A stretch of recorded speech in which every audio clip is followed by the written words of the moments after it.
ഇതുണ്ടാ നമ്മളെ റേഷൻ പൂട്ടിൻ്റെ വള്ളി താഴേന്ന് ഇങ്ങോട്ട് പറിച്ചതേ നോക്കുമ്പോൾ കെട്ടിയിട്ട് ഇങ്ങോട്ടേക്ക് ഇട്ടിട്ടുണ്ടാ. ഒന്നും കായൊന്നും ഉണ്ടായില്ല. ഇതുണ്ടാ റേഷൻ പൂട്ട്. അപ്പോൾ ഇതിലേക്കൂടെ അങ്ങനെ ഒന്നും പിന്നെ ഈ പാറാടൊന്നും തിന്നൂലെന്ന് വിചാരിക്കുന്നുണ്ടായിട്ടാകുമ്പോൾ മരത്തുമ്പിലൊക്കെ പോയിട്ടുണ്ടോ.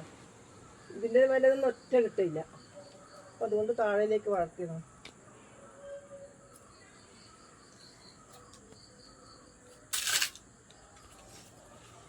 വണ്ടി ഇങ്ങോട്ടേക്ക് ഇങ്ങനെ വന്നിട്ടുണ്ടോ.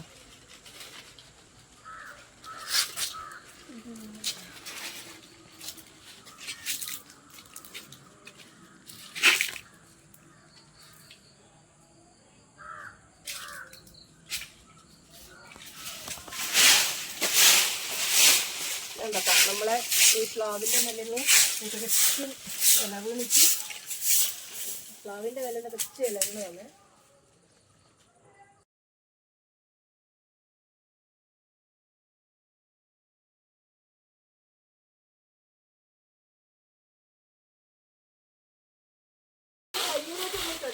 ആ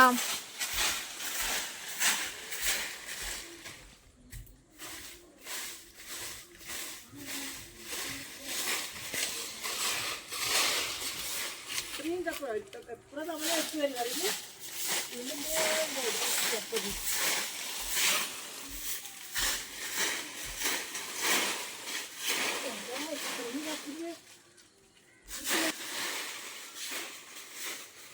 നല്ല വളമായിട്ട് വളമായിട്ട്.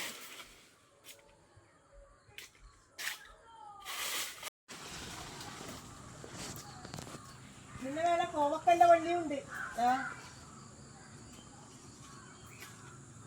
കോവക്ക ഇങ്ങനെ ഉണങ്ങിപ്പോകാൻ സാധ്യതയുണ്ട്. ഇതിൻ്റെ വിളക്കിട്ട് അപ്പോൾ ഇങ്ങോട്ടേക്ക് വിടാം.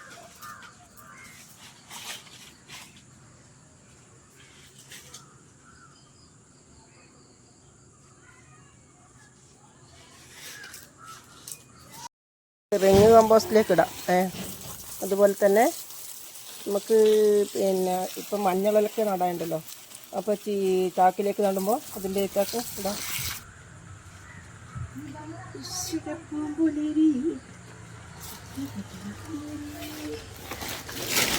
ഇതിലേക്ക് നിറച്ചെടുക്കാം.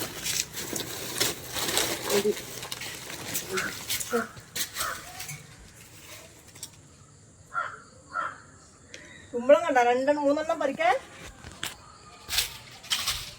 അത് പറിക്കാൻ എത്തുന്നില്ലല്ലോ. മുകളിലായി പോയല്ലേ ഫുള്ള്. നമുക്ക് കരിയില്ല. നമ്മളെ ഇതില്ലേ കമ്പോസ്റ്റ്, റിങ് കമ്പോസ്റ്റ്, അതിലേക്ക് ഇട്ടിട്ടാകുമ്പോൾ നല്ല വളമായിട്ട് ഉപയോഗിക്കുക കേട്ടോ. ഇതിപ്പോൾ ഇതിങ്ങനെ പറിച്ചിടുമ്പം തേച്ചും പൊട്ടിപ്പോകും കേട്ടോ. ഇത് പൊളന്നു പോകും. പക്ഷേങ്കിൽ ഇത്രയും ഹൈറ്റിലായതുകൊണ്ട് ഇങ്ങനെ പറിക്കാണ്ടാവില്ല. കാരണം ഇത് പറിക്കാൻ പറ്റുന്നില്ല, മറ്റേ തരത്തിൽ പറിക്കാൻ പറ്റുന്നില്ല. അതുകൊണ്ടാണ്. പിന്നെ ഇത് തന്നെ നല്ലൊരു മരുന്നും കൂടിയാണ്. പിന്നെ കറി വെക്കാനും തോരൻ വെക്കാനും എല്ലാം നല്ലതാണ്.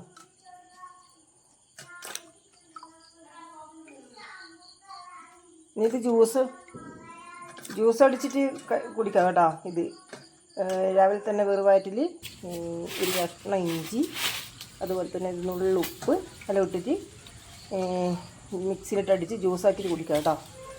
വയറ് പുകച്ചലിന് ഏറ്റവും നല്ല ഉത്തമമായ മരുന്നാണ്.